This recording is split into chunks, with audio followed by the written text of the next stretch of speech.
Well, hello everyone, and welcome to the Sierra National Forest and Huntington Lake, where I am right now, and the Rancheria campground. I'm holding this phone in my hand because the tripod adapter for the cell phone managed to screw off and fall out on the road somewhere today, so I'm without the ability to set up a tripod. But no worries. Some excellent footage from today. I've gone from the coast to the mountains again, and I've made it sort of an important demarcation today. I am headed east for the first time since I left North Carolina on May 17, which is a bit of a weird feeling because I've been heading west all this time. But I've gone as far as America will let me go. I've gone to the very edge of the Pacific Ocean, and now I'm making my way back to Texas ever so meanderingly through Oregon, Idaho, Montana, Wyoming, South Dakota, and various other places. So I had an interesting feeling today, which is realizing that I'm going back, and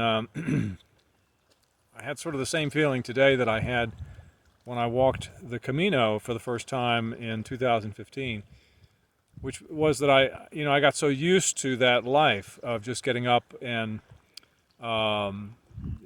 walking every day and having that little job to do of assembling my pack and lacing up my boots and heading out on the Camino and meeting other people and stopping, and it was a very simple life. And after 2 months of that sort of seemed like what life should be like, and so it was hard to leave it. And I suspect I'll have the same feeling at the end of this trip, which is quite a ways away. You're going to be with me for much longer. I don't think I'll be back in Dallas until sometime in September, so I've got a long ways to go, and I'm very happy to have you with me. I'm sorry about the sound yesterday. At Big Sur. The wind was just terrific, and it was absolutely cold. I'm 7,000 feet up now, but it's much, much warmer here and less windy. I'm not far from Yosemite, which is where I'll be tomorrow, so I look forward to showing you that. But the scenery here, of course, is just spectacular in the Sierra Mountains.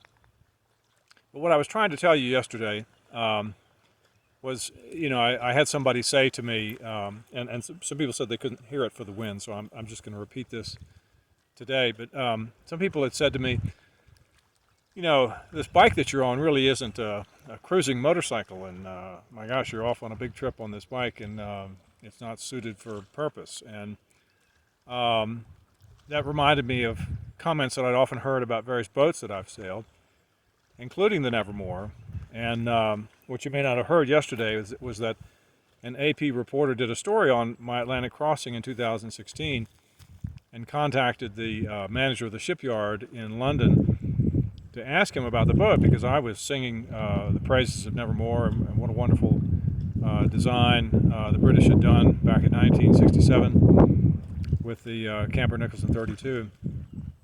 And the manager of the shipyard, was very skeptical, and I'd called it a good old boat, and the reporter had that phrase in mind when he interviewed the manager, and the manager said, "Well, all I can say is it's an old boat."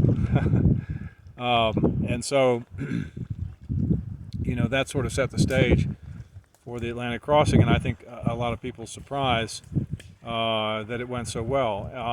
But that's fairly typical. I've been sailing my whole life around far more expensive boats that went, far fewer places, and not nearly the distances that I've gone. And marinas are littered with hugely expensive boats that never go anywhere.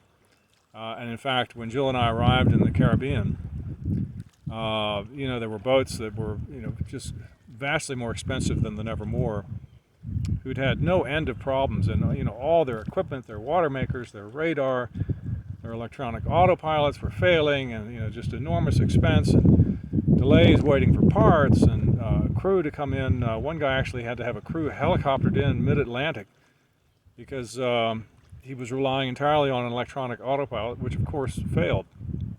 And all that equipment will fail eventually, and that was the beauty of the Nevermore, which is that she was simple and almost entirely mechanical. And the same is true of Dallas Alice, my Royal Enfield. She's just a 650 parallel twin, and everybody who stops me, assumes that this bike is 50 years old because she's made in the design that was made back then. Now she's has many modern improvements, electronic fuel injection being just one of them. But she's a small bike, and she's not one of these big, Harley super glides that people ride that are 1,500 pounds, and it looks like you're riding a truck on two wheels. She's really the way a bike, in my opinion, was meant to be ridden. I get on her and I feel like I'm 18 again. She just flies down the road, and she's light and nimble, and there's not much to her, and there's not much to go wrong either. So that's the beauty of Alice, and was the beauty of Nevermore, and I think is a great recommendation to live your life by. So here I am in the lovely Sierra National Forest. I just have to sing the praises of California, and today I was coming through the wine country, and now I realize why California has such excellent wines. The vineyards are immaculate. They're just so precisely kept. Excuse me.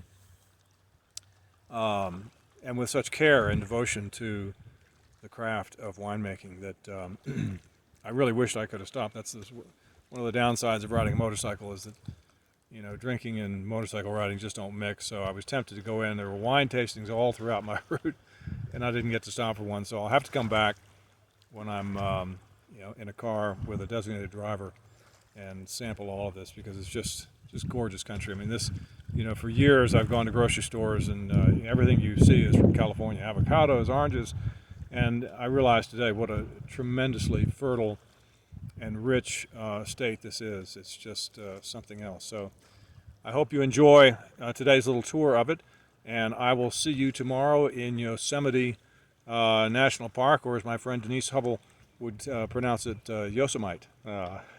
Just kidding, Denise. Love you too. I'll see you all later. Bye-bye.